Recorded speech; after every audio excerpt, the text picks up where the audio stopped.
You're stronger now than you ever been. You gotta leave now, it's time to catch the wind. You will climb up high and look through the clouds. And when you're feeling low, I know you'll bounce back. Oh, and just remember, I will be there for you, baby. Remember, there's nothing out there to get you, don't forget it. When life throws lemons, just call me. Just call me. Just call me.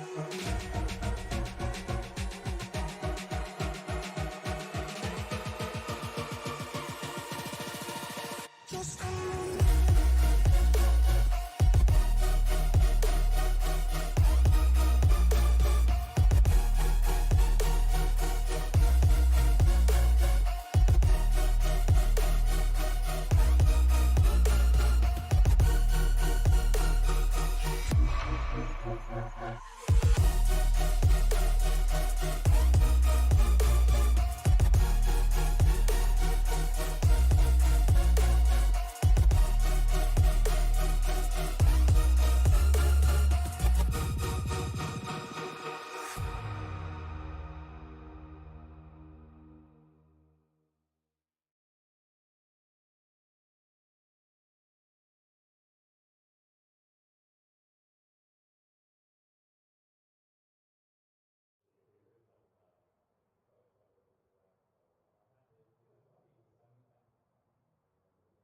From Fort Worth, Texas, the Tuesday night NASCAR Truck Series brought to you by Jack Dowel Simulators and eSports is ready to get it on in the Lone Star State. Good evening, everyone, and welcome to a fantastic evening of racing tonight as these drivers, all but 27 of them, are ready to take to the asphalt as just 4 drivers haven't qualified yet this evening. We're up here in the SRM broadcast booth. I'm Dave Regal. And he is Mr. Palace, and I'll tell you what, so far this evening, Daniel and I up here have been trying to get ourselves all ready to rock and roll, and we're glad to have everybody with us. Last night, an exciting night over in Richmond as, you know, the Xfinity Series, they did what the Xfinity Series does. They went out there and got it done. You know, it was 2 nights of racing at Richmond, and now here we are, ready to turn some laps in the Lone Star State here in the trucks, which, of course, the trucks don't run over at Richmond. That's why we are here at Fort Worth. Yeah. And, you know, I do want to, at this point in the show, introduce Mr. Daniel Palace as he has decided to come in and give us a shot here at Sim Racing Media. Daniel, glad to have you with us. Yeah, thanks for having me. I can't wait to watch the Truck Series race here at Texas. It's a really fun track to watch these truck drivers go around, and I can't wait to start my career here with you guys. Speaking of careers, we had a big week last week at Circuit of the Americas where John Ballou, Gabriel Lafreniere, and Claude Ferdland, I'm sorry, let me correct that 1 second here, folks. As Gabriel Lafreniere, Eugenio Alonso, and Sylvain Joly were on the podium, Gabriel Lafreniere with his first Tuesday night NASCAR Truck Series win here in 2023. Of course, our neighbor from the north. All international contestants last week on the podium between Lafreniere, Alonso, and Joly. As Eugenio Alonso, good friend of mine out of Buenos Aires, he managed to finally get her done, if you will. And right now, it looks like we're getting ready for warm-up to begin, so we should finally see some trucks out here on the track. And we're going to take a look here.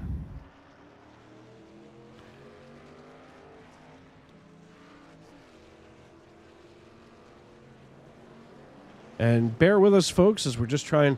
We had some graphic problems last night, and it looks like they're trying to plague us again tonight. So bear with us for one moment here, as you can watch the beginning of practice.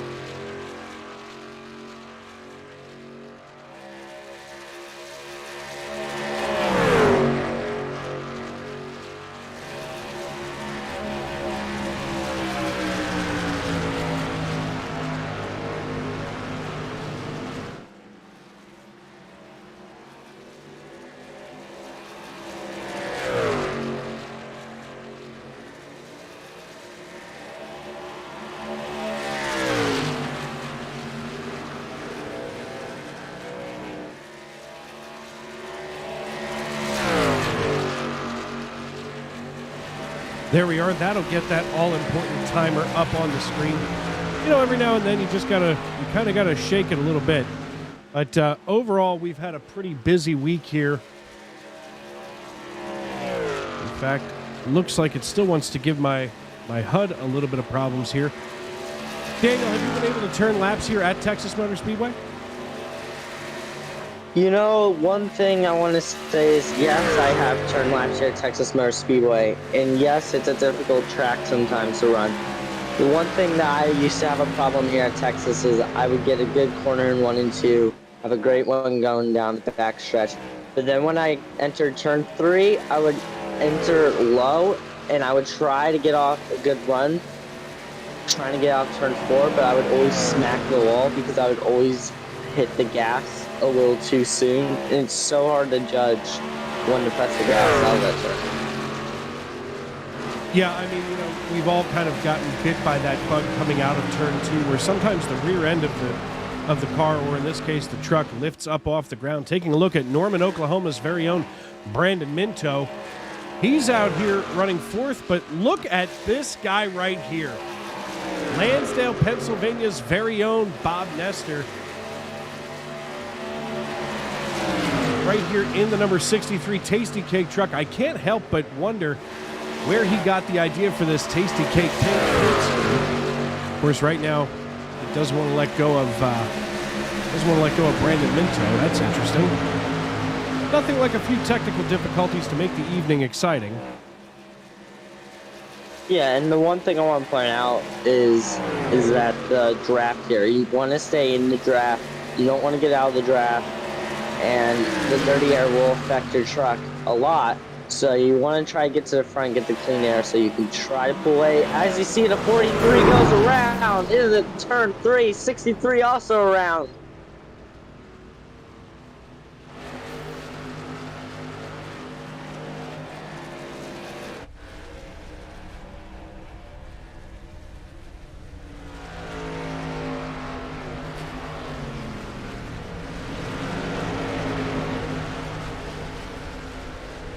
As we are still trying to get our graphics right again, as just seems like nothing wants to work the way it's supposed to. Because why would it? It's technology these days.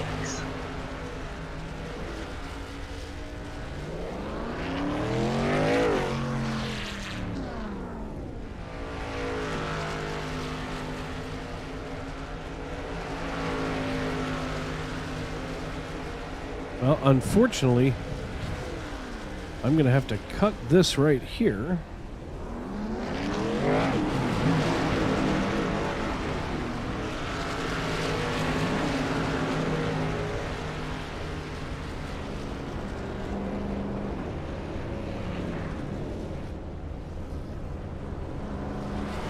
Yeah. So Bob Nestor out here laying down the fastest time here in the warm-up session at 29.82. In fact, right now I can't resist it because Bob, of course, my Jedi master, if you will.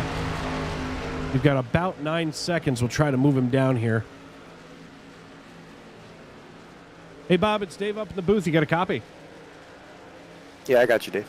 So, first off, like the paint scheme. Did you rip that off of anybody? Maybe an idea that maybe you got from a fat friend of yours? No? Yeah, that was it. I definitely did not paint it. I got it from Trading Paints. I just wanted to change it up a little bit. My man. So, listen, you were fastest here in the warm-up. How's the truck feeling? It's feeling pretty good. Needs a couple laps to get the tires to warm up, and hopefully we can. Everybody can make it through turn 1 here. But other than that, it's a long-run truck, so we'll see what happens. There's some fast guys in here, so. All right, man. Well, good luck, and we're going to get ready to go do driver intros. All right, man. That, of course, the great Bob Nestor, the Jedi Knight of all that is sim racing, at least in my world, for my money. And you'll get to know him, too, if you hang out with me long enough, Daniel. And do you prefer Dan or Daniel? Because, some people are different that way. Doesn't matter, whatever you feel like calling me. Dan, Daniel, I don't care. Fair enough.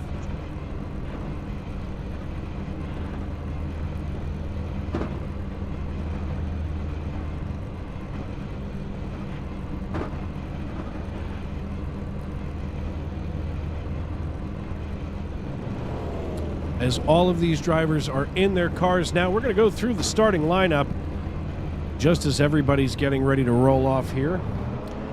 Channing Ballou going to sit on the front row. He is our pole sitter, with Claude Ferdland in the number 43 Toyota Tundra going to be starting in second on the outside of row number 1. Row number 2 made up of Sylvain Joly, of course, finished third last week.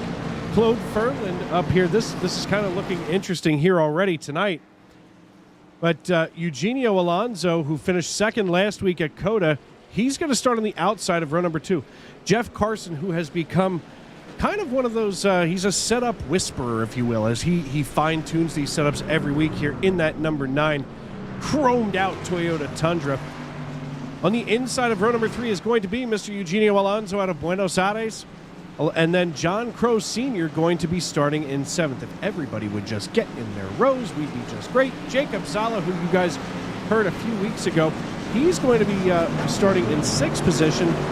Brandon Minto going to be starting in 8th from Norman, Oklahoma. Sean Rogers and Aaron Mack make up row number 5. Last week's winner, Gabriel Lafreniere from St. Jude, he's starting up here in row number 6 with Bob Nestor in the number 63 Tasty Cake Toyota Tundra, just in case there weren't enough T's in that one. Starting in row number 7 with Ron Finning. John Walton, the chief cook and bottle washer here in the Tuesday Night NASCAR Truck Series, of course, the owner and founder of Jack Dowel Motorsports. He's starting in 15th position with Alexander Gangler on the outside of row number 8. Row number 9 made up of Chris Claude and Brandon Loomis, with Jeff O'Rourke and Chris Custer in row 10. Jeremy Paris and Matt Bankin going to be starting in row number 11, with Rich Jett and John Wilco out of McAdoo, Pennsylvania, starting in row number 12. Steve Herring and Tony Burt in row 13, and starting shotgun on the field right now is Dan Morgan, as Matt White appears to be starting from pit road. So the iRacing.com pace car lights are out, and you guys at home know what that means. Right now, it's time to grab some popcorn, call a friend, and settle in, because we're about to be with you from the green flag to the checkered flag, as the iRacing.com pace car brings them out of turn 2 to march on down the backstretch. Folks, this is a night that we're always waiting. You know, we talk about it all comes down to Monday night during football season, but in this league, it all comes down to Tuesday night. Daniel, you are set for something really exciting tonight, as you're going to see some of the best truck drivers out here as this open setup league is ready to rock and roll. Yeah, and I can't wait to watch this race, Dave, with you, and can't wait to see who's going to turn out like that. Well, as the iRacing.com pace car gets ready to dive on down pit road right here, the man in the stand has the green flag in his hand. Get yourselves settled in, because as they enter the Geico restart zone, we are underway at Texas Motor Speedway.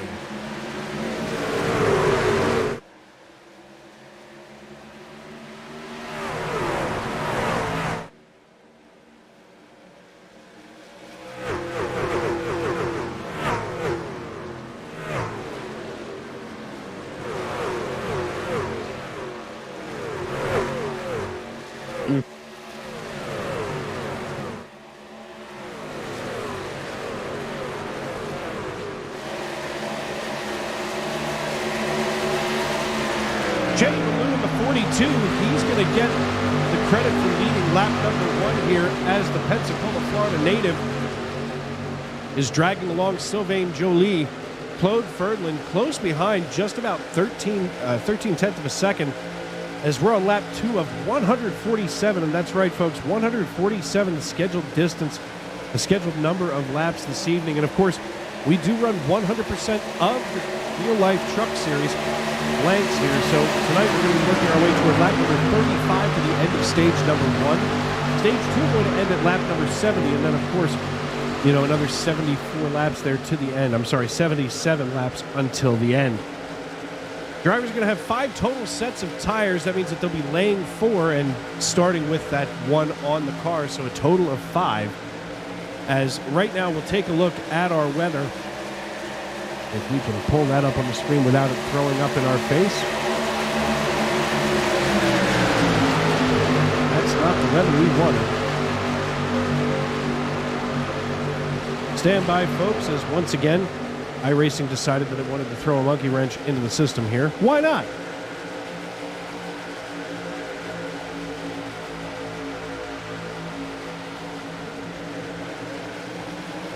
There we go. Right now, track temperature 93 degrees, 65 degrees the outdoor ambient air temperature.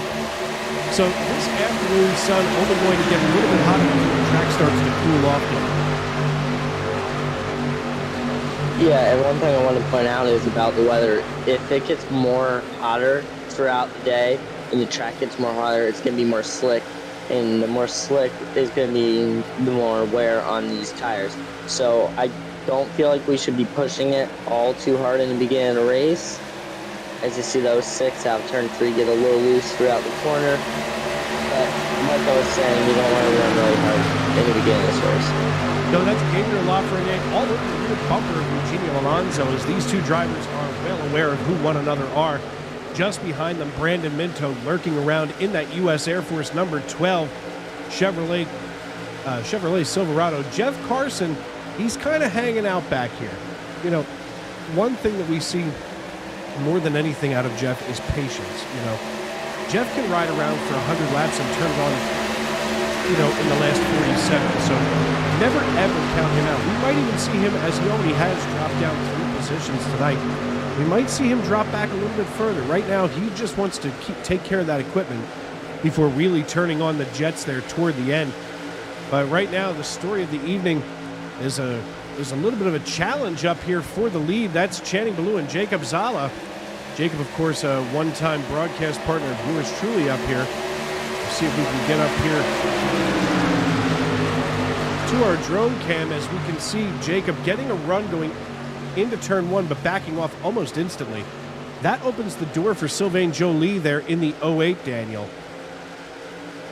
Yeah, and as you see coming down the back straightaway, the 08 is going to have a nice draft and nice run on the 37 here coming in turn 3. Now watch as they come out of turn 4.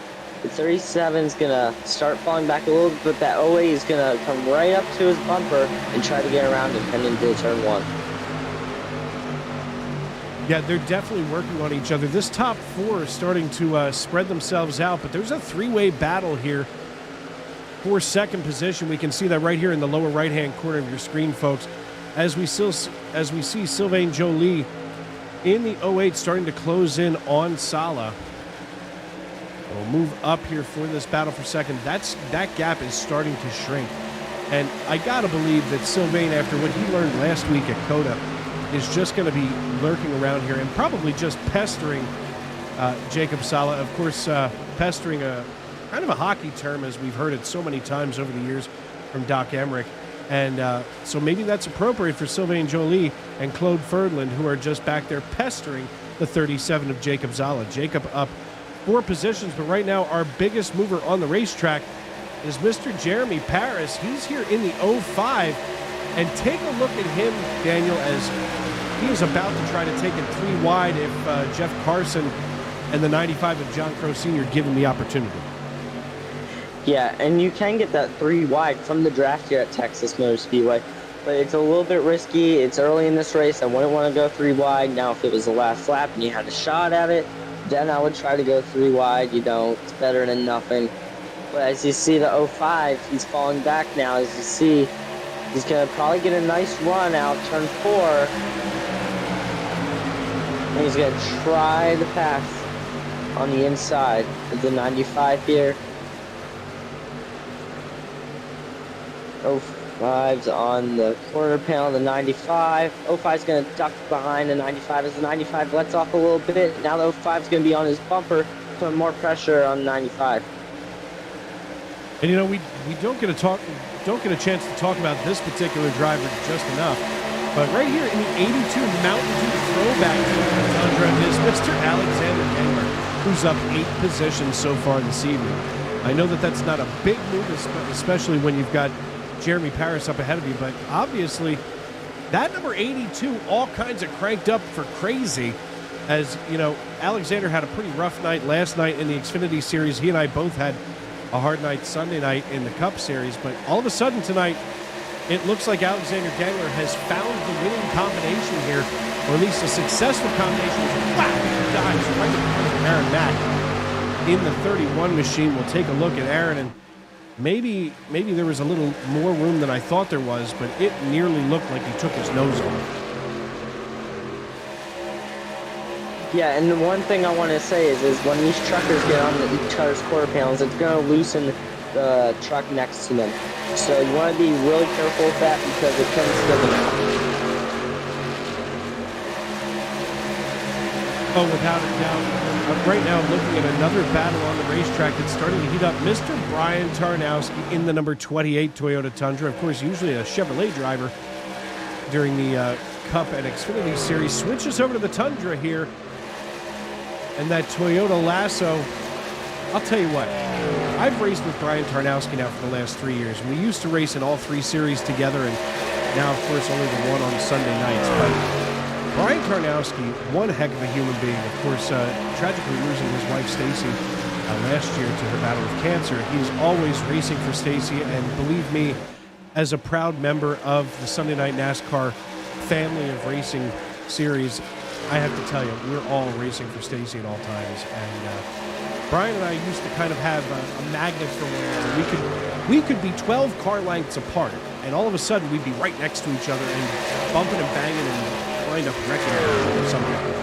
And Brian has really worked on his racecraft over the last year and some change. And I'll tell you what, it's always exciting when I get to see people who I consider to be very dear friends of mine, like Brian, you know, having such success, especially at such a high level. I mean, right now he's running in 14th position, only up 1. But, you know, that's still something to be proud of, even as you do have Bob Nestor just dive bombing around him. Geez, Bob, take your time. Yeah, and another driver I wanted to point out was the 63 Bob Nestor. You know, we saw him in practice. He looked pretty fast. He's got a nice, fast truck. And I would expect him to be in the top 10 or top 5. Well, I'm telling you right now, Bob's truck is making me hungry tonight. I don't know if you're aware of what Tasty Cake is, Daniel, but yeah. Do you? Yeah, I do. It's pretty good stuff. So where are you from, Daniel? You know, tell us about yourself a little bit. Yeah, so I am from Nashville, Pennsylvania.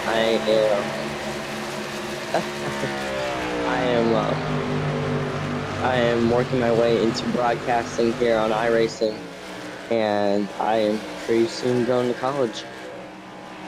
So Nazareth, Pennsylvania, of course, that's a lost raceway that I wish that Dale Jr. would maybe feature on the show sometime. Of course, Nazareth being the hometown of the Andretti family after they had moved over here from Italy. And a cool little town up there, if you ever do get a chance to visit northeastern Pennsylvania, that is right outside of Allentown, PA. And, I mean, listen, go Lehigh Valley Phantoms. Of course, the Iron Pigs season just underway. And it's a great area up there in the Lehigh Valley. Of course, I'm right outside of Philadelphia here in Conshohocken, so Tasty Cake runs through my veins. Yeah, I love Tasty Cakes. You know, they have good products.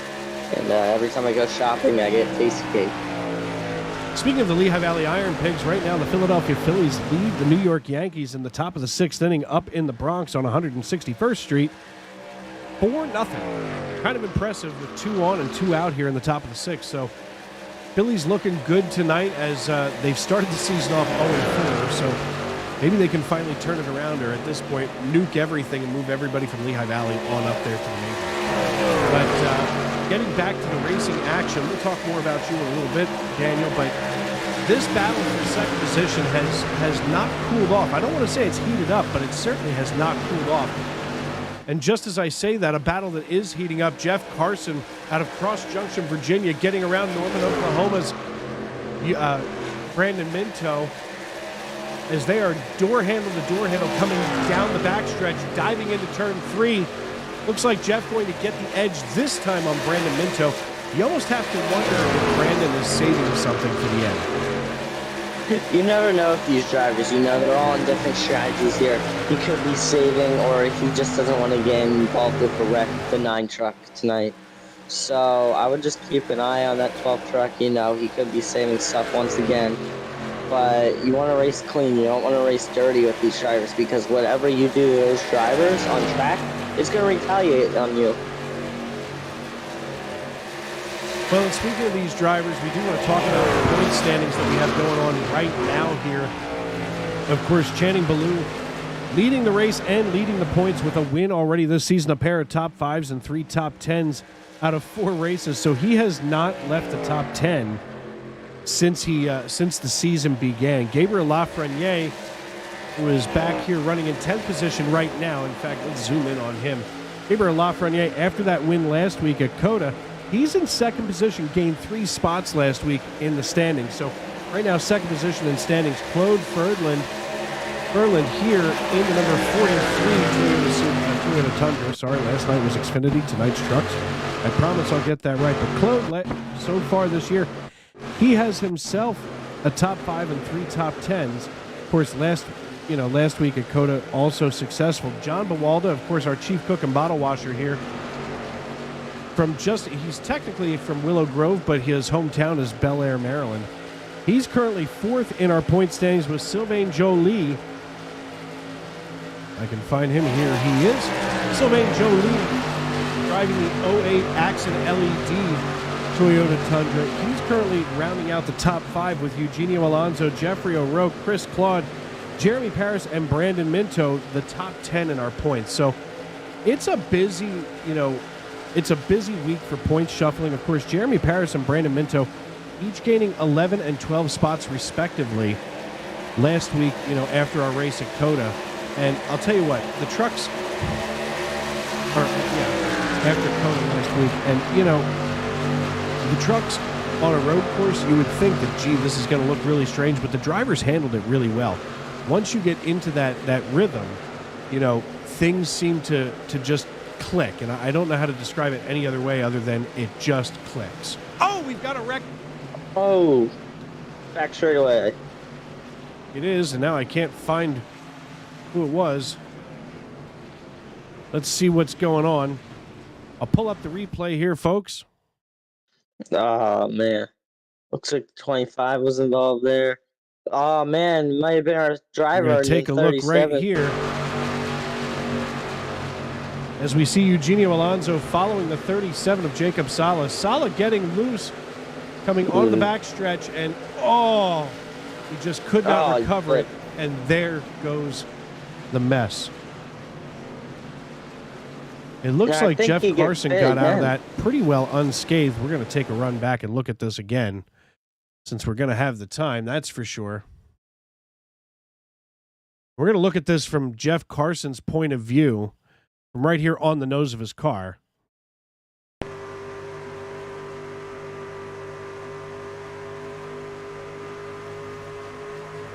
Carson watching it happen.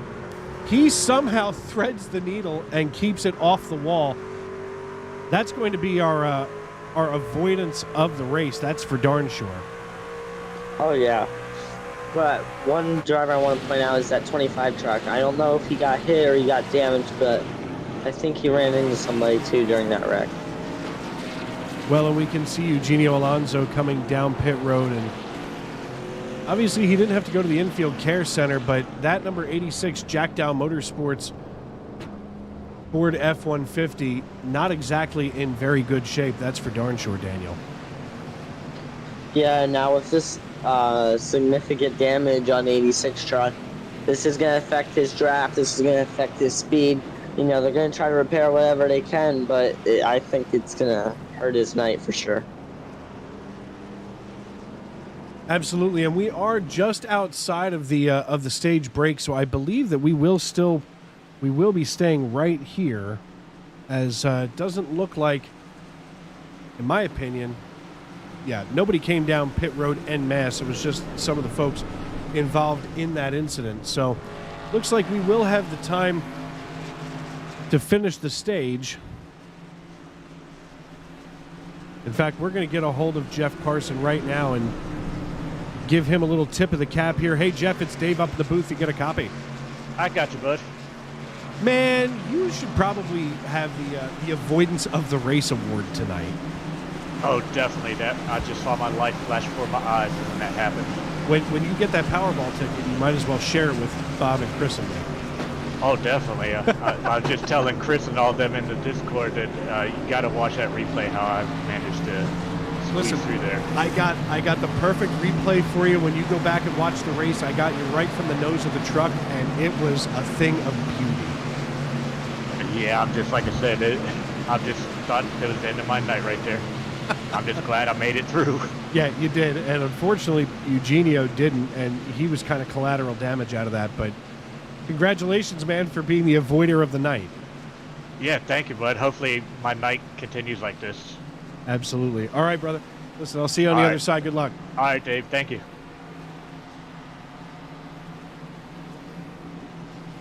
Yeah, I'll tell you what, Daniel. You know, you get a really good relationship with when you get to hang out with some of these guys week in and week out. You know, you can develop a really good relationship. I mean, you know, peeling back the curtain a little bit, Bob Nestor used to be my boss in real life until last year when things changed and our company got sold and Bob stayed with the old company, so he got a chance to go do something different. But boss man or not, he is still I would rank him as one of my best friends. He's really great. He got me into iRacing, and of course Chris Claude, who runs this league. He runs, you know, the Sunday Night NASCAR Cup Series. Chris is one of these drivers. I call him Mr. Consistency, Daniel. Do you have any idea what that could mean? That's your trivia. That's a good question, but no, I do not. If you watch Chris Claude tonight, every lap that you see him on, he will hit the same mark. If he wants to take the high line and get out of the way, he will take the high line and hit every mark exactly the same. He's one of these drivers where week in and week out, he finishes in top 15 and top 10. You know, in fact, let's see if I can find where he is. He's got 2 top 10s already this season in the Truck Series. And it's literally just by being consistent, hitting those marks and doing the same thing over and over and over again. And I call him Mr. Consistency. Of course, Jeff that we just talked to, you know, the whole Joe Gibbs racing team is just, there's something special, that's for sure. But right now we're waiting for that iRacing.com pace car to bring these trucks down into the 3-4 complex.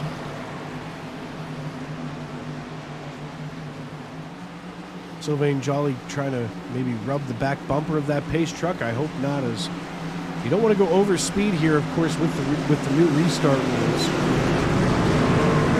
which is actually really cool. And of course, you know me, there's a reason I'm a broadcaster, not a full-time driver, that's for sure. So I don't often get to see that front row rule. But right now we see that yellow flag changing to green. They hit the loud pedal and away we go.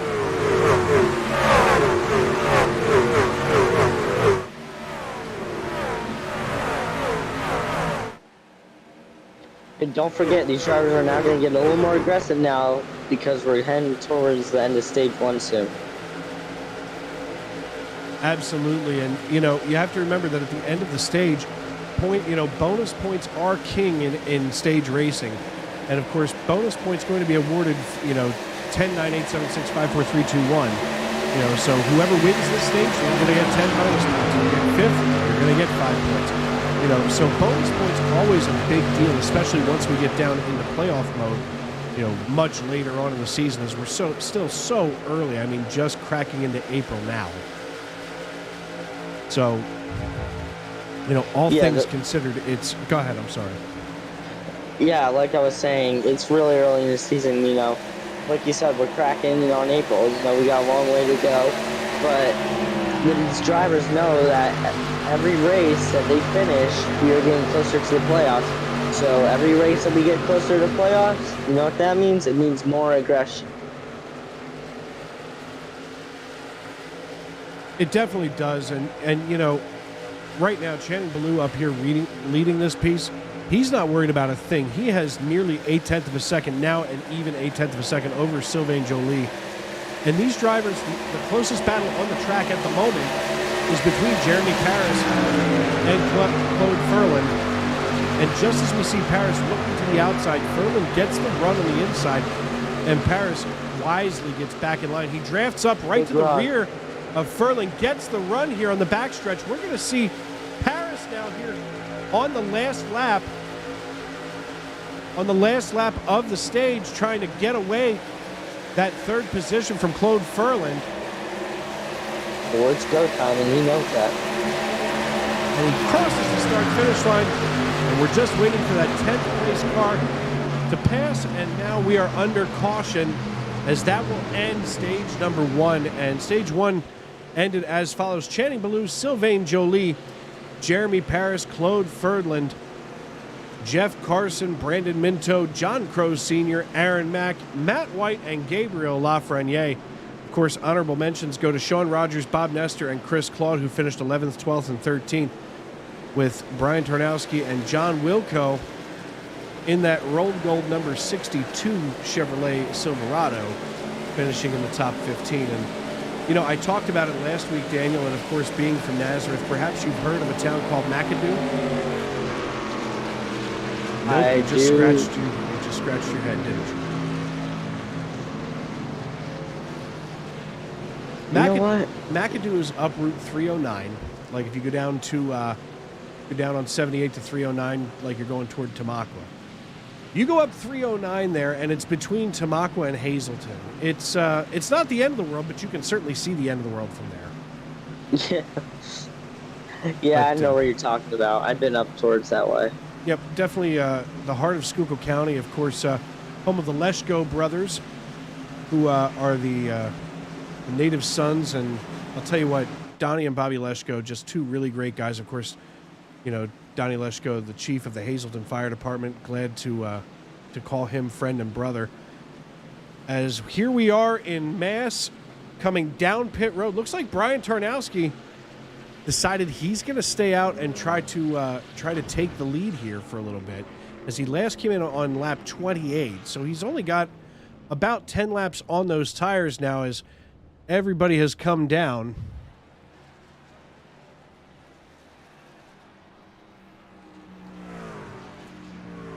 As we're waiting for Channing Ballou to get his 4 tires in service. And in fact, we're going to see if we can get a hold of him here, as he did win that stage.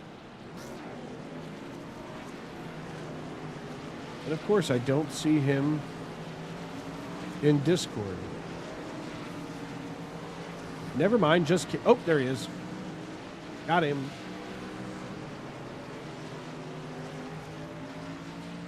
Hey, Mr. Ballou, it's Dave Regal up in the broadcast booth. You got a copy? Yeah, I got you, Dave. Hey, man, listen, great run there to finish out stage 1. I mean, you had this truck dialed in. Is there any reason to make an adjustment, or are you just going to go out there and do it all over again? No, the truck feels too good. I don't really feel like the track's going to change early, but it could. Got to really thank everybody at SpeedClinicRacing.com. They've worked really hard on this thing, and you know, they got this Chevrolet Silverado sitting up front. I just got to stay out of the mess if there's ever any mess here. You know, stay in the clean air, keep the truck out front. You know, got a teammate up here now, so we ought to be pretty good to go. All right, man. Well, listen, make that teammate work. We will talk to you on the other side. Congratulations on the Stage 1 win, and we will get you on back up there to Speed Clinic Racing. Yes, sir. Thank you, Dave. Of course, that was Channing Ballou. Let's see if we can dial in Brian Tarnowski if we have enough time yet. Let's see if the iRacing.com pace car lights are out or on. They are, so we've got enough time to get a hold of Brian. Hey, Brian, it's Dave up in the booth. You got a copy? Yeah, I'm with you, bud. Well, there I was talking about you earlier. I hope that your ears were ringing in a good way, as I always like to see my friends get up here in that top 5. And here you are leading this piece. How are you feeling once that green flag drops? Well, we'll find out what the difference of 5 or 6 lap tires compared to everybody else will do. I figure I went off pit cycle and see what happens. Yeah, I mean, listen, it's early in the race. Even if it doesn't pan out the way that you were hoping that it will, you've got way more than enough time to get things back underway. Oh, for sure. And with another stage break coming, right? You know, worst case scenario, I'm back where I started. Absolutely. All right, man. Well, listen, good job up there in first. And as you know, we're always Stacy Strong up here in the booth. Yeah, I appreciate it, man. I appreciate everything you guys do as well, man. It's fun listening to you. All right, buddy. I'll talk to you later. Good luck. All right, thanks. Then, of course, the great Brian Tarnowski, as we talked about him earlier, you know, we used to have kind of a magnet on ourselves. And I can definitely tell you this much, Daniel. There would have been no way that I had a magnet on him to be up here in the lead. Yeah, like I said before, he could be a top 5, top 10 truck today. He's been really strong, and he's been doing pretty good so far. Well, we do want to take the time to thank our viewers here watching us on YouTube. Glad to have everybody in with us. Of course, Dcash Videos out here saying Dave is the best. I hope that he means some other Dave, because I can't imagine he means me. But that's, of course, the great Alexander Gangler. Then, of course, J Thunder TV telling us to have fun up in a booth. Jaybird cheering on Jacob Zala.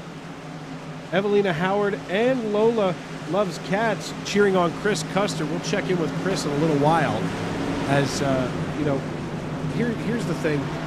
I always like it when we start to see the same people coming into our YouTube live chat. But also, hey, if you're new to the YouTube live chat, make sure that you subscribe, turn on those bell notifications, give us a thumbs up if you like what you see out here on the racetrack, because, you know, these drivers put in a lot of practice week in and week out, you know, to make these races fun to watch and fun to listen to. Right now, my buddy Brian Tarnowski watched the iRacing.com pace car dive down pit road. And as we get ready to rock and roll, folks, we're going to tell you to turn it up at home.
With the Butt Kicker Gamer 2, what you see and what you hear is what you feel.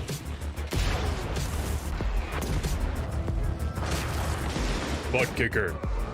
The future is feeling.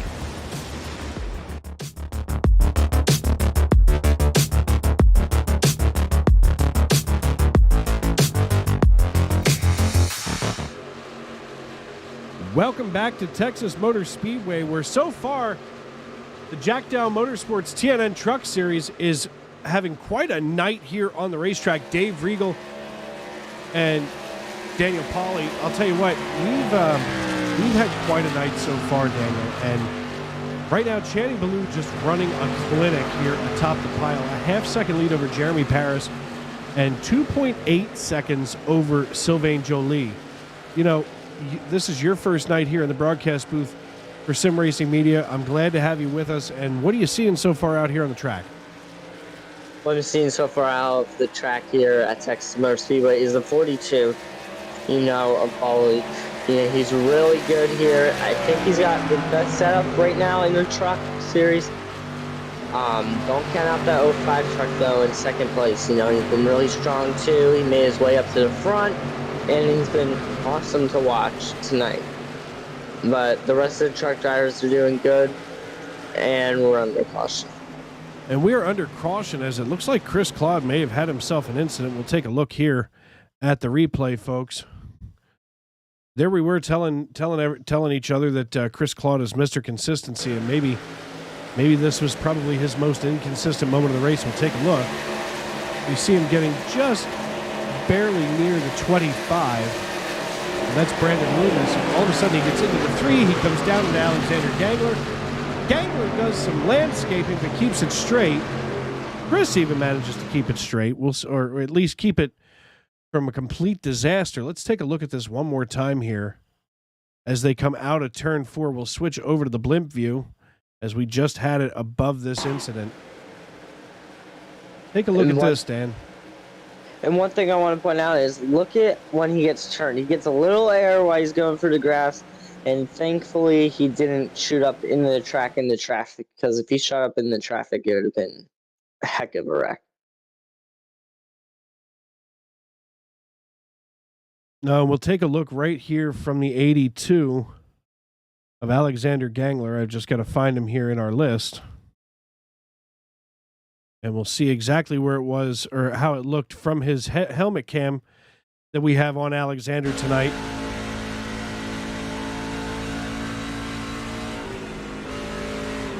It looks like the 10 checked up going into travel. It looks like he had nowhere to go. But, Alexander, he also had nowhere to go, so just stacked up, it looked like. Well, and we'll see if we can get a hold of Alexander here. As he did try to do some landscaping. Let's see where Alexander is.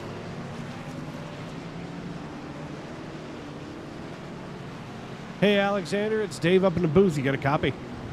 I do. So, listen, I didn't realize that you also moonlighted as a landscaper there. Well, I don't do too good driving, especially on Sunday night, so I had to get into something else. Yeah, listen, everybody needs a hobby. I'm just glad that you you decided to pick up landscaping. But so far, that Mountain Dew throwback machine looking pretty good tonight. Yeah, we're doing pretty good. I mean, I did pretty good, much better in stage 1. I got some damage on that restart, then ended, and then clearly something happened there with Chris. I don't quite know what happened, but I ended up going to the grass somehow. That's all right. Listen, you know, the upside is that it doesn't look like you've got too much damage on that number 82 machine. Looks like Chris pretty much fared okay, and now you both just have to get on that recovery drive. Yep, that's exactly what's going to have to happen. We got the stage 2 ending here in a couple laps, and then, yeah, we'll see what happens from there. All right, man. Well, listen, good luck, and we'll see you on the other side. Have a good one, Dave. Oh, Kremen, didn't he? Alexander, which Discord are you in? Never mind. And that's why it always benefits to remember where you picked something up at. So he's going to come in for a little bit of damage here. Nothing major. You might as well get it done now while you can. So Channing Ballou going to restart up here, Pensacola, Florida, with Jeremy Paris going to be restarting in second, Sylvain Joly in third, Claude Ferland in fourth, Matt White, Brandon Minto, Jeff Carson, Gabriel Lafreniere, John Crow Sr., and Aaron Mack round out your top 10. So still a pretty busy night here on the racetrack, but Channing Ballou just seems like he is unstoppable, Daniel. Yeah, I mean, if anybody wants to try to get around the 42 for this race win tonight, they better do it now, because we don't know if we're going to have another caution later on. But, I mean, you just come on and try to stay with him, stay in the draft, do your best. The only truck that I can see possibly get around the 42 right now is the 05 in second place. Well, and taking a look right now, it looks like Brian Tarnowski, who had restarted stage 2 from the start, you know, up there in P1, he's all the way back right now in 23rd position. John Bawalda, the third in 22nd. So he's going to have some traffic to drive through tonight. Oh, yeah, for sure. And like I said earlier, it's really hard to get up to the front from the dirty air.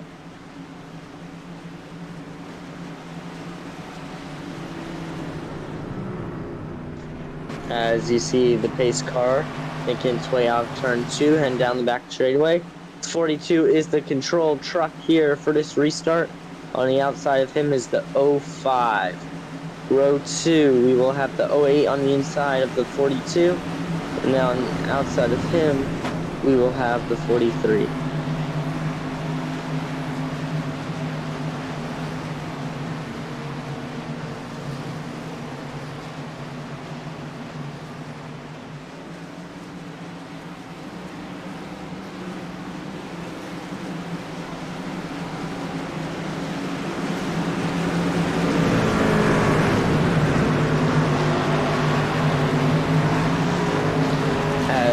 You see the pace car making its way down pit road. Here we go, lap 64. 42 gets a good jump on a restart. 05 spins the tires. He's back underway here at Texas. And Ballou gets himself a pretty good restart as we're just about 7 laps to go here in stage number 2. And I'll tell you what, we basically, you know, we were talking about it during commercial. We basically didn't really have a whole lot to work on, you know, or at least talk about during stage 2. This has been a pretty calm stage as we're already, you know, just about halfway through this piece, and it's, you know, we were talking about the amount of time that it's taken. So I don't want to put that broadcaster's curse on us, but so far this race has been really competitive and really clean. And right now, Brandon Minto working the low side of Claude Ferland. As they're about to go wheel to wheel here, coming down the backstretch, you can see that front right tire. Wow, look at Ferland threading the needle as he gets around Jeremy Paris with relative ease.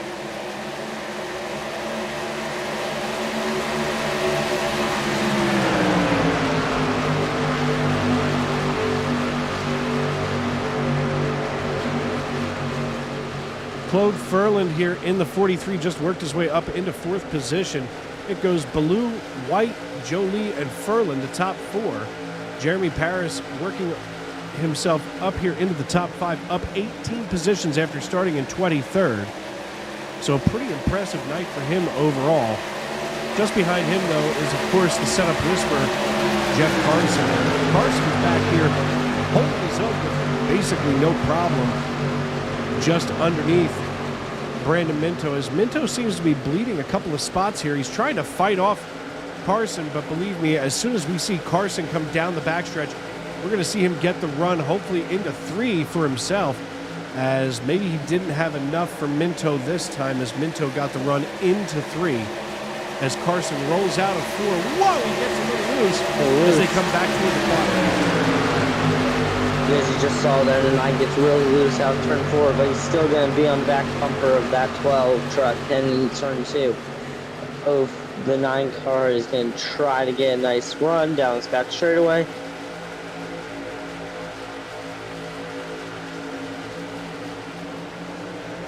As you see, Minto's getting a little pressure here now from Carson, but don't count out that 95 truck on the inside of the 06, making his way up through the field. That's John Crow Sr. on the inside of Gabriel Lafreniere. They're going hammer and tongs right now on lap number 69. We've got 2 laps to go here in stage number 2.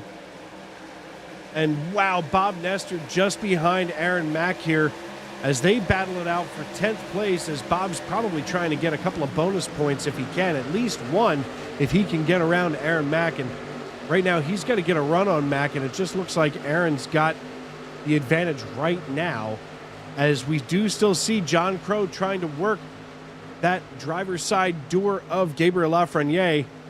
And Lafreniere getting a run into 1. As, wow, Crow just slides right up between him behind him as if he was trying to parallel park that truck at 150 miles per hour. Last lap of the stage, and all of a sudden, Matt White, your race leader, not sure what happened as this was all going on. We'll take a look back and run that through, as that happened on lap 68. But Matt White, all of a sudden your race leader, winning stage number 2, Channing Ballou, Sylvain Jolie, Claude Ferdland, Jeremy Paris, Brandon Minto, Jeff Carson, Gabriel Lafreniere, John Crow Sr., and Aaron Mack round out the top 10. Let's take a look at that pass for the lead.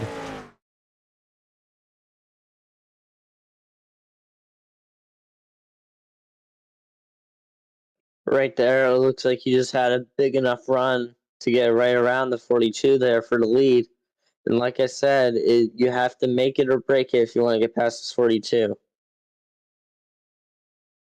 Absolutely, and my goodness. Oh, he nearly caught him with a fender in that Nitro 48.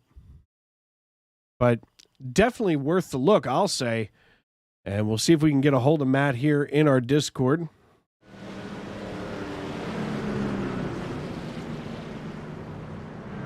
He's up here in the NIS channel. Let's see. Hey, Matt, it's Dave up in the booth. You get a copy? Definitely, sir. How you doing tonight? I'm all right, man. Listen, Daniel and I just watched that replay of you taking the lead away from Ballou. How's that truck feeling right now? Because you just came through there like your hair was on fire. Yeah, it feels great. Really good in traffic, really good by itself. So looking to hopefully cap a win here. Yeah, I mean, Ballou was running a clinic during stage 1 and, had a pretty good, stage 2 right up until you just snatched it away, from him. And I mean, there you were starting in 11th earlier tonight. What are you thinking about as we get here into 3? I like to start from the pits. Just wanted to see if things would shake out with cautions. They didn't, which is good. I'm happy that happened. And,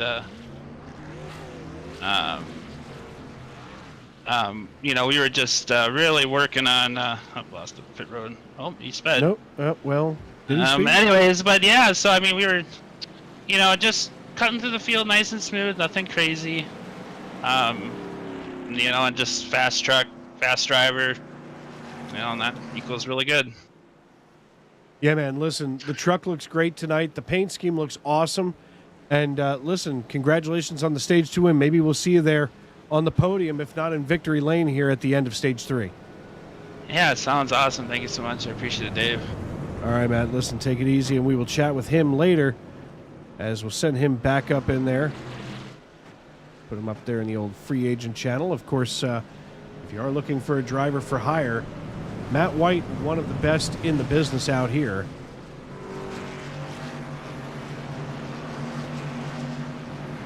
And all of a sudden, Max Bankin has worked his way all the way up here into 6th position. He last came down on lap 37, so I'm going to just take a wild guess and say he might be in a little bit of a tough position. That might be the case here. You never know.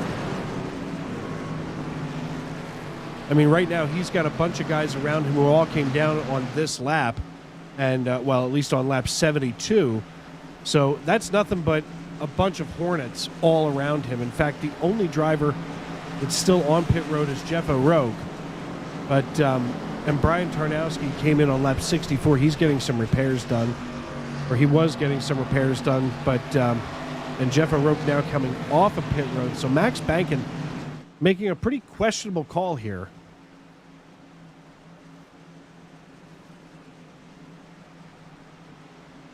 And now it sounds like there's an EOL being handed out. Once again, folks watching us on the YouTube.com live chat, thank you for joining us. As Lola Loves Cats is saying hi to Deborah. And she's still cheering on Chris Custer, saying, you got this. And, you know, folks, let us know who you're pulling for. I mean, you know, Chris Custer can't be the only person watching this race with a fan club out there. I mean, not that it's a bad thing. Not that there's anything wrong with that. But, you know, let us know who you're pulling for.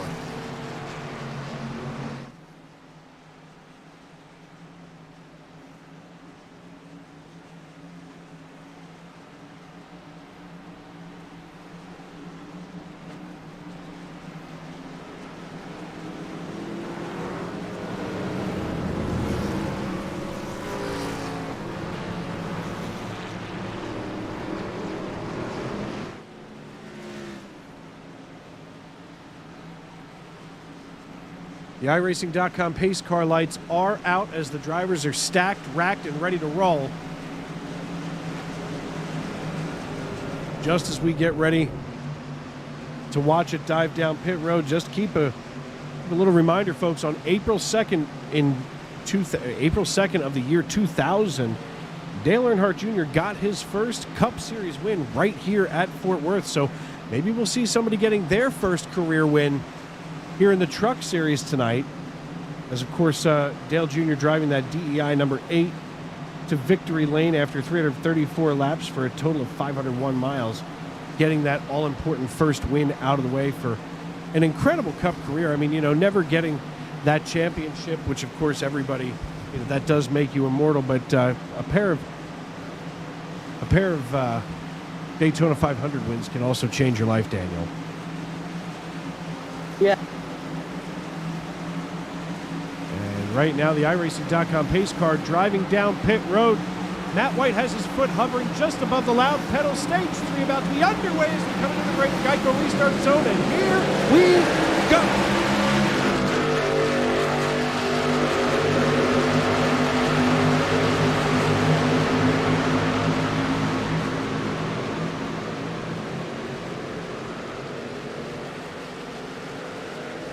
Of interesting facts here about the NASCAR Truck Series here at Texas Motor Speedway. Of course, the fastest qualifying time ever was Johnny Sauter in his Chevrolet Silverado back in 2018 at the November race.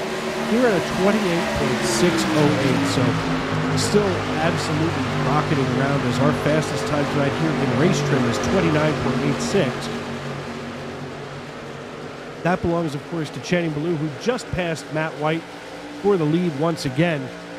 Then, of course, the best race time over 200 miles was Eric Jones in his Toyota Tundra back in 2015.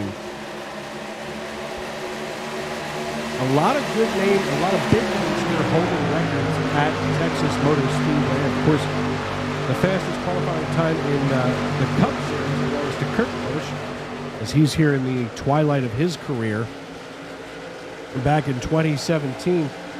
driving his Ford all the way up there to the pole position. And, of course, Greg Biffle in his Ford back in 2012 ran the fastest race ever here with an average speed of 160 miles per hour. But Kurt Busch was averaging 200. Something incredible.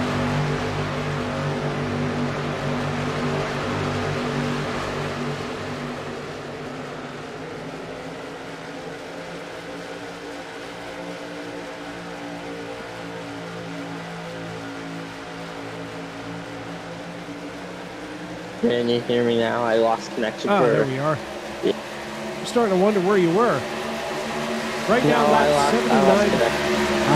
Well, that's the real crux of all things sim racing. And wow!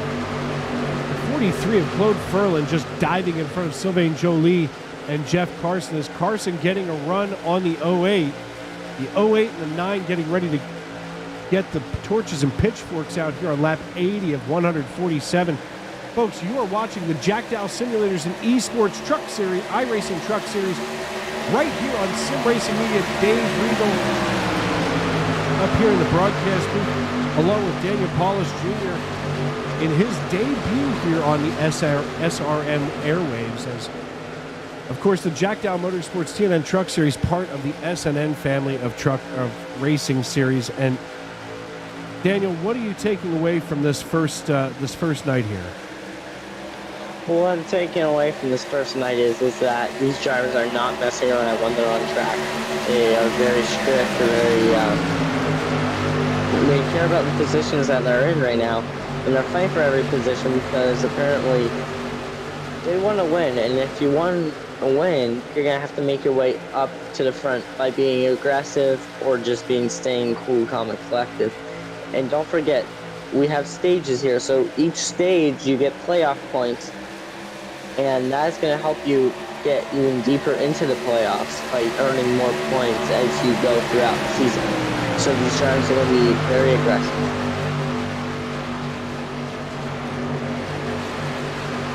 So as the drivers get more aggressive, they become more...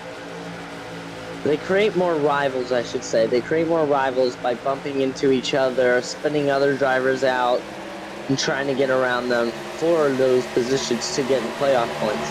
Now, once these playoffs begin, everybody's points will either reset or they will continue and just keep adding on until we get to the final four and we crown our series champion.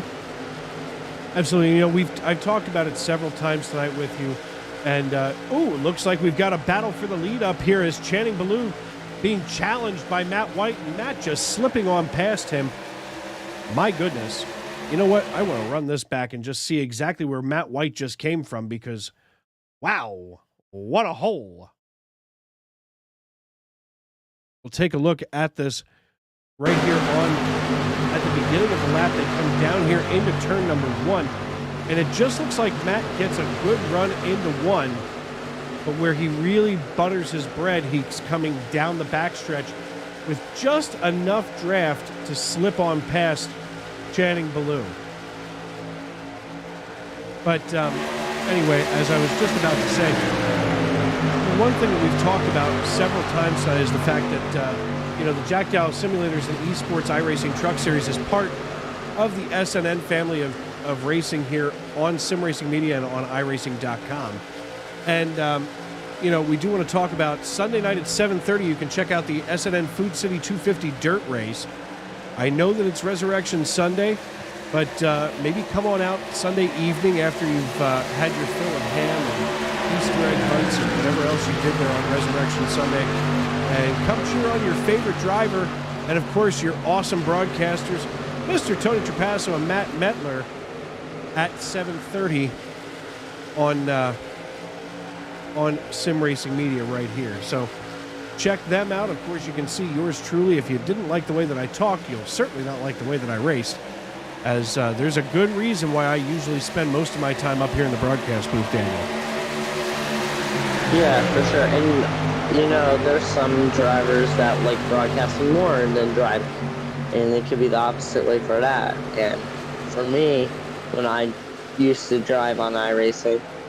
I like driving, but I need something to change, you know? Like, I got tired of running sometimes. And, you know, it was time for me to step to the side and, you know, go to the broadcast side of things.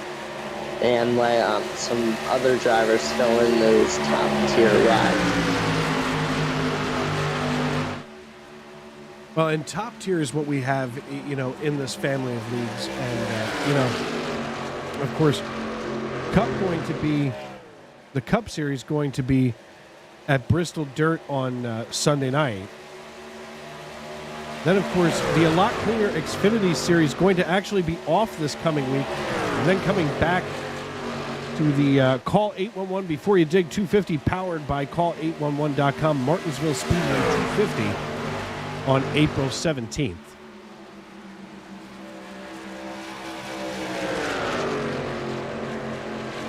Don't look now, though. We're on lap 90 of 147, marching our way toward the checkered flag, as Channing Ballou and Matt White have not given up one bit. They are hooked, nose to tail, if you will, as Channing Ballou has a snoot full of Matt White's bumper.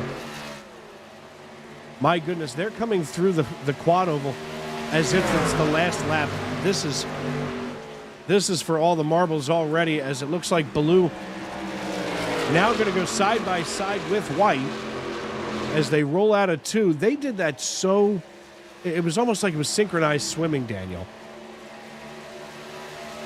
Yeah, and these drivers are going to get more aggressive because they know the laps are winding down. And every position counts. As you see, the 42 is on the back bumper of the 48 coming down the front straight. White is all having pressure of the 42. Ball's going to go to the inside of the 48 of fitting. 42 I think they call is that clear. the Texas two-step, buddy. I believe so. As you see, 48 is... Oh, he gets the 42 loose. Made a little contact going down the back straightaway, heading in turn 3. 42's back in the lead. Don't count out that 48. He's going to get a nice run coming out of turn 4. While all that was going on, they actually just went ripping past Ron Fitting in the 3 on the backstretch. As Ron down a lap now. The first car a lap down.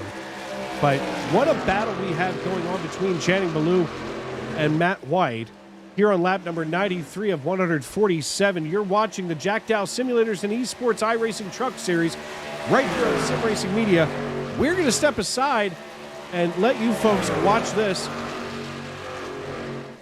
as we are going to go NASCAR nonstop.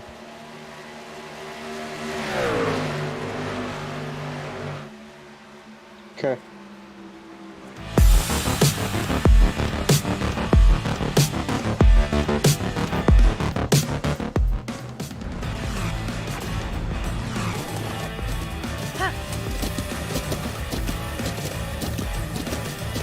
With the Butt Kicker Gamer 2, what you see and what you hear is what you feel.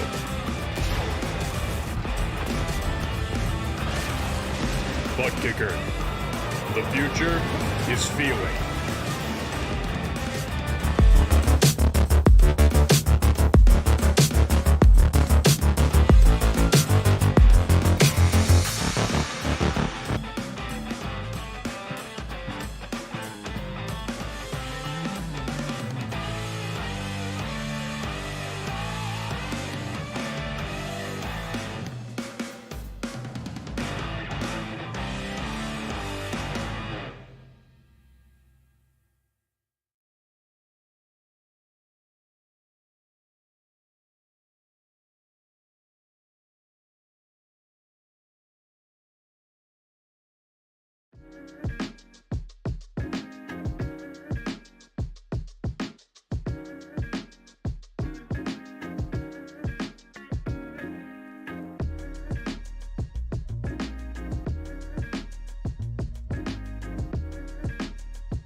With the Butt Kicker Gamer 2, what you see and what you hear is what you feel.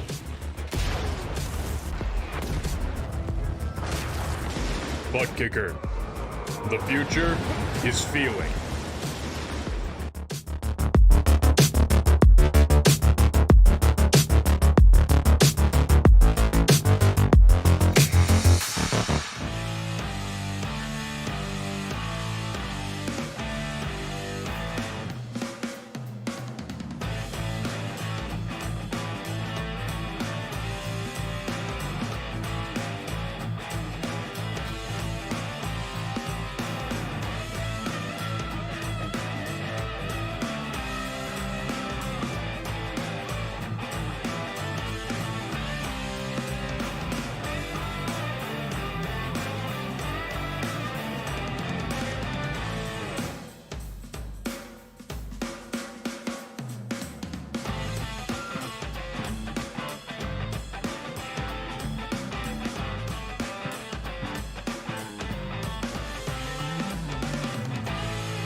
Welcome back to Texas Motor Speedway, where Channing Ballou and Matt White just cooled off the battle for the lead, as we were just watching Rich Jett dance around with Chris Claude back here in 20th and 21st. So a lot of battles going on right now on the racetrack. 4 cars, 4 trucks running all together, as this has been quite a race so far to watch. Dave Regal and Daniel Paulus Jr. here in the broadcast booth tonight. Daniel, this is your first night here for the Jack Dowel Simulators and eSports iRacing Truck Series, and you're getting to watch a good one. Yeah, for sure, Dave. And I'm really excited to be joining you guys here tonight for the first race here. But it's been an exciting race. You know, we've seen some action, we've seen some wrecks, but it's a great race so far, and I can't wait to see what's going to happen next. It really is, and right now we're going to step aside and let you folks at home turn it up one more time here as we're on lap 103 of 147, and just as we get ready to go ahead and get ready for green flag pit stops, which I'm assuming we're about to have in the next few laps here, we will step aside and let you turn it up.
Green flag pit stops underway here. This is the money stop on lap 113.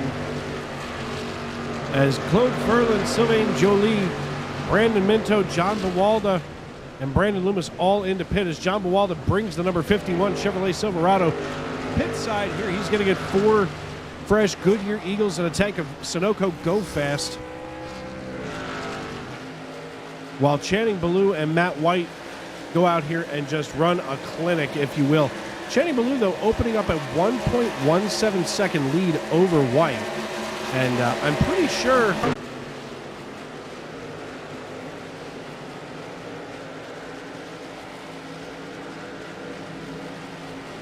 as it looks like Aaron Mack just ran the fastest lap of segment 2 of the night. Now on his, which is interesting, is he hasn't been down pit road since lap 72. Gabriel Lafreniere running in 5th, so your top 5, Ballou, White, Paris, Mack, Lafreniere. Bob Nestor in 6th position. Oh, the 06 snaps loose. Always in the grass. We stayed green because he didn't turn completely sideways. We'll run this back real quick, as that was definitely a Code Brown moment for Nestor. Looks like his rear just got loose and came around on it off turn 4. So on the helicopter cam here in turn 4. Yeah, he just gets loose out turn 4. But good save though. And he's getting toward the end of this pit cycle, so I guess it's about time to get some new shoes there as Bob Nestor bringing a pit side. Here, the number 63 Tasty Cake Toyota Tundra. That's the, we're going to call that T-Cube, the Tasty Cake Toyota Tundra. As he's going to come down and get some pit service. Dives into that number 12 slot there.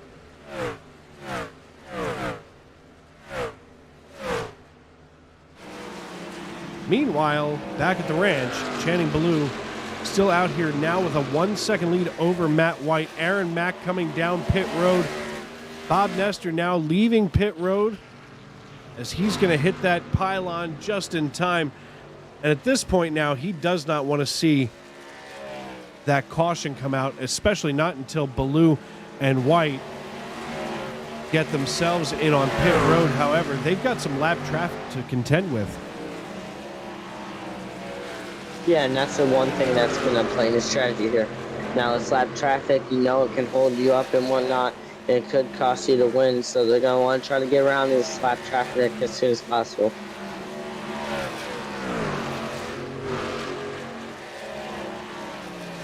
And checking in on our YouTube.com live chat, looks like Heather is cheering on Brandon Loomis, Lisa Marie Fair, saying hi everybody. Well, hi generally, so I'm going to assume that she means hi to everybody. Lola letting us know that she's got to leave, but wants to say good luck to everybody. And one last cheer for Chris before she goes. She says that Chris Custer is awesome. So Chris Custer having the biggest cheering section of the night as he is now coming off of pit road in that number 18 Chevrolet Silverado. It's got a little bit of damage on that right side of the truck. And Jeff O'Rourke getting ready to bring a pit side here, as he's going to get himself aimed up as he's going to be pitting this time. Claude Ferdland on the freshest tires right now of the top 10 as he was last down on lap 112. Gabriel Lafreniere now bringing it down pit road as we did just see him snap loose a few moments ago in front of Bob Nestor. I don't know, it's starting to look pretty interesting, Daniel. Yeah, it really is. You know, these drivers are playing different strategies, trying to place different lines here, see what works the best, and try to make their way up to the front. Checking in one more time here on the Philadelphia Phillies. They lead New York Yankees 4-1 here in the bottom of the ninth with 2 outs. So the Yanks down to their final out as Gabriel Lafreniere makes his final pit stop of the evening here on lap 122. John Wilco, McAdoo's very own, now bringing it down pit road in the rolled gold Chevrolet Silverado. Jeremy Paris bringing it down, and right now we're basically waiting to see who's going to blink between Matt White and Channing Ballou.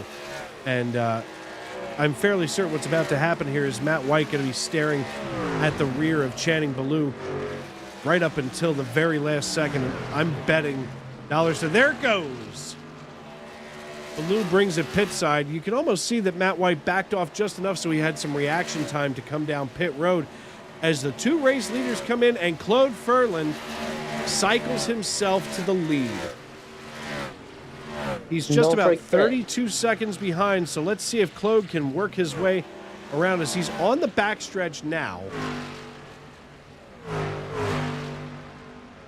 And don't forget now, the 42 and the 48 are going to have fresher tires than Fernando, so we're about to see how this tire strategy is going to play out. And there he is, Claude Ferland, now your race leader up here in the number 43 Toyota Tundra. Channing Ballou going to have a lot of distance to make up with now, as he's now back about 5 seconds. So Ferland and Minto may have just had the best money stop of the race, as Minto back 5 seconds from Ferland. Looks like Ballou back 8 seconds with just over 20 to go.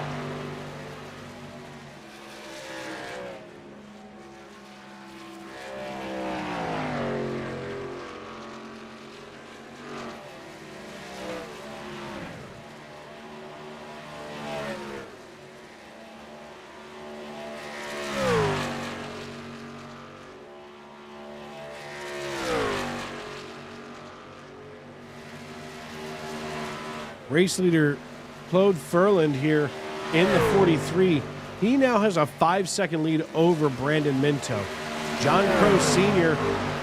in the 95. He sits in third position, but Channing Ballou just ran the fastest lap of the race at 29.66 seconds. So believe you me, he is a coming back for the lead if I ever saw one. And it looks like he just set another fast lap as Matt White, was who set the 29.66. He's running in sixth position right now. Jeff Carson, Jeremy Paris, Aaron Mack, and Bob Nestor round out your top 10. But right now, Canada's very own Claude Ferland up here atop the pile. And does this surprise you at all, Dave, that he's up in the front? I got to tell you, I could not have possibly guessed this one to be happening. Yeah, neither did I. I didn't see this coming. I really thought it would be against the 42 and 48 of White. Well, with just 20 to go now, we're going to start watching Ballou now running the hottest laps of the races. Now he's beaten his own time, working his way up into, my goodness, working his way back up into second. He just navigated through a bunch of lap traffic. And as I'm watching the times, Claude Ferland just laid a 30.84 while Ballou ran a 30.09. So he's about 0.8 of a second faster as he's bringing Matt White along. Matt White just ran a 29.68, which is a little faster than Channing Ballou. And that's because of the tire wear, you know. He pitted later than Fernando, so Fernando is now on old tires. So that could cost him the win if 42 or the 48 catches up to him, or we have a caution here. Well, let's hope we have no cautions, because I'd really like to see this piece go green all the way to the end. Or at least if they're going to bring one out, make sure that it was between Ballou and White, as they are going to be going at it hammer and tongs here, chasing down Claude Ferland. And Ferland, you know, up here with now just a 3.14 second and shrinking lead over top of Ballou. His lead is ever evaporating, and now it's down to 2.6 seconds. So it almost looks like once they get up there, Ferland and Ballou are just, Ballou and White are just going to blow the doors off of Ferland. But right now, the last thing Claude Ferland wants to see is a caution. The one thing he really would like to see is Ballou and White having trouble getting around the lap car, of course, right here of Eugenio Alonso, who we haven't really talked about since earlier on in this race. Looks like he's gotten most of that truck fixed up here. If anything, Ferland would probably like to see Ballou and White battling it out behind him, but it looks like Ballou and White have the discipline to just stay lined up here. Yeah, and they got one more lap car they got to get around to get to Fernando. Once they're past that lap car, forget about it. And here they come. Here come the 42 and 48. Now the 43 is going to get a lot of pressure to keep this lead. I think they're just going to blow the doors right off because they have fresher tires. Yeah, it's a good thing that these trucks don't have actual doors because this would be suicide doors at this point. It really would. And all of a sudden, here comes Baloo. Yep, like I said, they're going to blow the doors right off 43. Watch this. All of a sudden, Baloo climbs on past Furlan. And now Furlan wisely letting Matt White just past him as these two trucks are going to be battling it out here for the lead. And right now, with just 17 cars on the lead lap, 14 laps to go, it almost looks like Furlan cooked it way too hard, way too fast, with about 12 lap older tires than Baloo and White. And that's what I said earlier in this broadcast. You know, you don't want to run your tires to the point where you can't go anywhere and you're just going to fall back. And that's exactly what he did. And I felt like what you said, Dave, he did it way too quickly and way too early. You know, maybe if he laid back a little and didn't push it as hard, he could have been still in the lead. But it's too late now with 13 to go. Well, taking a look at Gabriel Lafreniere, he last came down on lap 120. Alexander Gangler on 122. So right now, here's the deal for the rest of the field, if you will. Channing Blue and Matt White, they each came down on lap 123. Furlan on 112, and everybody else, Jeremy Paris coming down on 122. So everybody else between 112 and 114 and 17. So at this point, if I was Claude Furlan, I would get ready to allow Jeremy Paris to get on past me. As looks like Paris working his way past the lap truck of John Wilco here with now 12 laps to go. And now Paris has to get past Chris Claude. Of course, Chris not going to be a threat to him. As Chris is down a lap right now, Chris would be the second car a lap down. So right now he'd be battling McAdoo's very own John Wilco for the lucky dog spot with now 11 to go. Yeah, these laps are winding down really quickly. Drivers know it. It's time to go and hit the gas now. Use what you got, because this is what it's all been coming down to. But it's going to come down to either a 42 truck or a 48 truck. I can't wait to see this battle. As you see the 05 making its way around the 25 truck. And he's catching up to Fernando. As you see the 43 in front of the 51. The 05 has to go to the inside of the 51, come down the back straightaway, and they're going to catch up to Fernando. Well, and Paris here, as he chases down Furlan, is going to be allowed to get past John Bawalda III, and now the only driver up in his crosshairs is Claude Furlan. And Furlan, with just about 0.2 of a second over top of Paris, he is a sitting duck. So unfortunately, we're going to see him battling it out. Instead of for the lead, he's going to be battling it out for the top 5 finish here, as Jeremy Paris just also rocketed on by. But up here atop the pile, looks like Channing Ballou has decided to set sail over Matt White. He's not even really threatened, even with the... I'm sorry, that would be the 3 car, I believe. Nope. I'm looking to see who that is right in front of him. That would be Max Bankin. As now Matt White gets past Bankin, the lap truck here. These two trucks with a 3.85 second lead over Jeremy Paris. Really not much of a battle for the lead anymore if you think about it. You take a look right here. As Paris with a 3.1 second deficit up to Max Bankin. Yeah, I mean, now, if White wants to get this opportunity, he's either going to have to get a caution. But unfortunately, I don't think that's what's going to happen, or he's going to really have to use all he's got at this point. Absolutely. Channing Ballou with a 0.4 of a second lead over top of Matt White. Jacob Zala, he's the next car, a sitting duck in front of him, just about 3.5 seconds away with 6 to go. I don't know if we'll see Baloo rocket past him yet too, but it definitely seems like things have changed.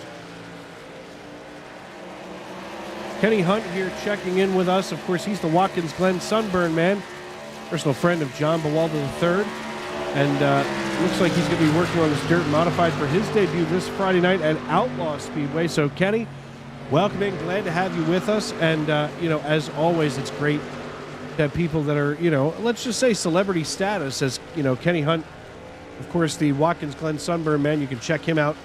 Go ahead and do a Google search for the image of that, because it is, for lack of a better term, a thing of beauty. As you're seeing coming down the front straight with 4 to go, it looks like Justin White might have got a little closer to the 42 truck, but I don't think it's going to be enough. What do you think? I don't know. It doesn't look good for him. It looks like Paris is pretty well locked into third position. Matt White trailing by 0.5 second behind Baloo. It just looks like he doesn't have enough to get up there unless he's got real nitrous in that truck. It looks like the Nitro setup shop had a little bit more work to do to try to catch Channing Baloo. Tonight, not so much, as we've got 3 to go now. Channing Baloo, Matt White, and Jeremy Paris lead this piece. These top 3 is Jeremy Paris up 20 positions. So not only has he worked his way up onto the podium, but also he is our biggest mover of the evening. And while Channing Baloo comes into turn 3, the fans here at Texas Motor Speedway, he's got to get around the 3 machine. Oh my! Almost put a block there on the leader. Popsicle sticks go into the air just as our 2 leaders pass by Ron Fitting in the 3 machine. Let's see if we can get up here to the blimp and maybe take a look here. Yeah, I'm going to say time ran out for the 48. Yeah, I would have to call that the same way. As we come out of turn 4, the man in the stand, he decided all of a sudden to wave the white flag, and we are racing back to checkers.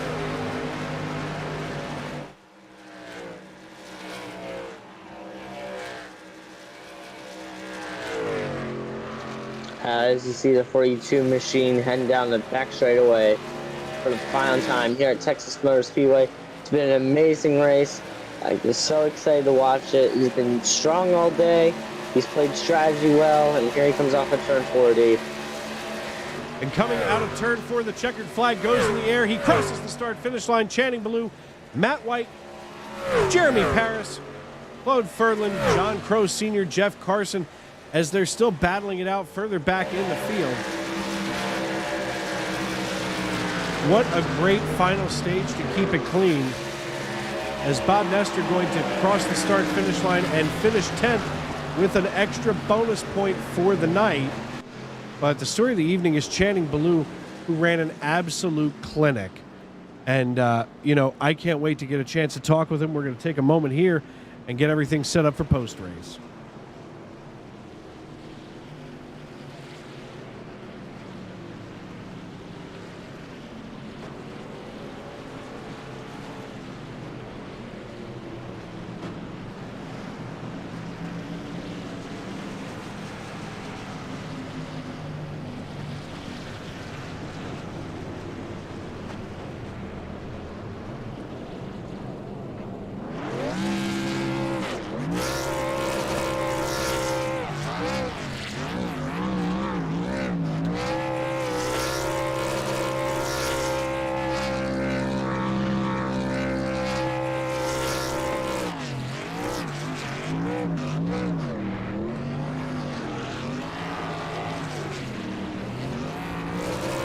As Channing Baloo burns it down here, we'll see if we can get a hold of him on the radio as he burns the rear tires off of this Chevrolet Silverado. 3 bow ties here on the podium tonight. Wait till he brings this thing to a peaceful rest on the infield. Mr. Baloo, it's Dave up in the broadcast booth. You get a copy, brother? Yeah, I got you. Channing Ballou with win number 2 here in the Jack Dowel Simulators eSports iRacing Truck Series. What a run you had tonight. You ran an absolute clinic here at Texas. Yeah, man, I think I take a lot of pride in being pretty good at these 1.5 miles, and majority, these races are at these style events. So we had a really good truck this evening. Matt had a really good truck. It's unfortunate that he got a little nose damage late at the end, but it came down to the pit stops at the end. Just luckily we had enough laps and it stayed green where we could make the long stretch work. We try to just stretch it out. I was scared that a caution was going to come out in the middle of the pit cycle, and I didn't want to be behind a whole lot of people and trying to fight way through because everybody's pretty good for 10, 15 laps here. Oh yeah, and I mean, listen, you were absolutely putting on a show for us as you drove all the way from, after your pit stop here at the end to pass Claude Furland, and of course, tires the story of the night as you, Matt, and Jeremy all came in between lap 122 and 123. I mean, Claude Furland just had nothing for you as you guys blew the doors off of him. Yeah, I knew when he short pitted like that if it stayed green, we could run him down. I mean, the tire fall off was pretty severe. I mean, overall the draft is keeps you in for 15 laps, but after 15 laps, when the tires really fall off, it gets the better trucks come to the front, and thankfully this ReaperSpeedLab.com Chevrolet Silverado was good tonight. Got to thank everybody that worked on it. Yeah, absolutely. And before we cut you loose, of course, we look forward to next week, and next week we're going to be over there at, of course, Bristol Dirt for 150 laps on the 11th. And how are you feeling getting ready to go dirt racing? Well, Bristol being a dirt race, this go around is going to be a wild card event because there's probably a dirt ringer in this group or somebody who's really good at dirt. I mean, I've ran a lot of dirt late models and wing sprint cars, but I wouldn't say I'm the greatest on dirt. And so next week will definitely be a challenge, and try to keep her clean as possible. But the dirt kind of gets all over the truck, and it's hard to keep it clean. So. I feel you, man. Well, listen, before we let you go, is there anybody else on top of who you had already thanked that you need to tip your helmet to tonight? Yeah, I mean, I got to tip it off for Matt White on the backstretch not wrecking me. We easily could have wrecked there when we were just battling it out, and he did a good job of blowing it up and let me get straight there. And yeah, I got to thank everybody here at the league that puts this on, especially all the sponsors and Jack Dowel. They do a lot for this series, and got to thank all the guys that work up in the booth, that work behind the scenes of what puts us on. It's got a good league going. We're having a lot of fun over here, and hope to keep it up. All right, man. Well, listen, congratulations. We will see you next Tuesday night on Bristol Dirt, and if anything, have a good Resurrection Sunday. We will see you then, sir. Yes, sir. See you. That, of course, was our race winner, Mr. Channing Ballou, who decided to burn it down here. And right now, I believe, Daniel, that you have Matt White available to you. Hey, Matt, it's Daniel and Dave up here in the booth. You got a copy? Got a copy. Daniel, go ahead and have a little discussion here with Matt and, of course, out of Stewartville, Minnesota. Yeah. So, Matt, you done a great job tonight. I've been watching you battle with the leader. You respectfully have been battling with the leader. What do you think you could have done to possibly grab that win away from the 42 truck tonight? Just pit center. I got hosed on pit road. Got hosed with some lap traffic, so just pitting like a lap or two sooner, I'd have had him, because then it'd been 3 seconds he couldn't have made up. All right. And do you have anybody you want to thank for tonight's event? Yeah, I want to thank Nitro, obviously, for putting on good setups every week. I want to thank Alpine Stars and Ripple Controls for being on the car. We just put together a really strong truck tonight, came back from the pack, won stage 2. We'll have to heck away from here. And then one more question for you, Matt. How are you feeling coming into Bristol Dirt coming up for the next race? I mean, it's gonna be entertaining. I feel like we'll be okay. I don't foresee any actual big issues happening, but You never know. It's Bristol on dirt. And, everyone always says it's Bristol, baby. All right. Well, I just want to say congratulations, Matt, on a top 3, and hopefully you can get in victory lane on Bristol Dirt. Thank you so much, Dan. I appreciate it. That, of course, the great Matt White, who mastered the Texas two-step tonight, getting around Channing Ballou a couple of times. And last but not least, here on the podium this evening, finishing in third, that bottom step on the podium, Mr. Jeremy Paris out of Flowery Branch. Hey, it's Dave up in the booth. You got a copy? Yes, sir. How are you, Dave? I'm good, man. Listen, great race tonight. You managed to come in on lap 122 for your money stop and blew the doors off of Claude Ferlin. You had a pretty big distance between yourself and Matt White, but, maybe another 20 laps or so, and you might have had a fight on your hands. Yeah, I made a little adjustment there I don't think was right in that second stop, so just trying to, not hoping for a caution, but if I would have had a caution, I could have took advantage of taking that adjustment out and making a little bit more out of it. Well, I mean, right, wrong, or indifferent, I mean, you've got yourself a top 3 finish here. I mean, as we look ahead to next week, I mean, you've got yourself in a pretty good spot here. I mean, you came into the night in 9th on our point standing, so obviously that's going to change drastically as Eugenio Alonso, Jeffrey O'Rourke, and Chris Claude and John Bawalda all finishing, much further down on the leaderboard from you. And the TK Tech Chevrolet Silverado was an absolute rocket here toward the end of the race. Yes, sir. We missed Daytona, but we're points racing now. We'll get up there and hopefully get us a few wins. That's the attitude to have, my friend. And before we cut you loose, is there anybody you need to thank and shout out tonight for this run? No, just everybody over there at Speed Clinic Racing. Was looking for a 1-2 there, but we got a 1-3, so that's not bad. No, it's always nice when you look out the windshield and that's a teammate up in front of you. And of course, for Channing, it's always nice to look in the rear view and see a teammate behind you. So team racing, points racing, it all came together tonight. Next week we head to Bristol Dirt on Tuesday night. How are you feeling as we go from asphalt to dirt? I guess if I can run good at COTA, I can run good at dirt. That's definitely a fair assessment if I've ever heard one. So congratulations on the podium finish tonight, Jeremy, and we'll see you next week. Yes, sir. Thank you. Well, Daniel, another one in the books tonight here in the Jack Dowel Simulators and Esports iRacing Truck Series. And for your first time out here in the Sim Racing Media broadcast booth, you got to see one heck of a show. Yes, I did, and I can't wait for more to come, and it's been an awesome time broadcasting with you guys tonight.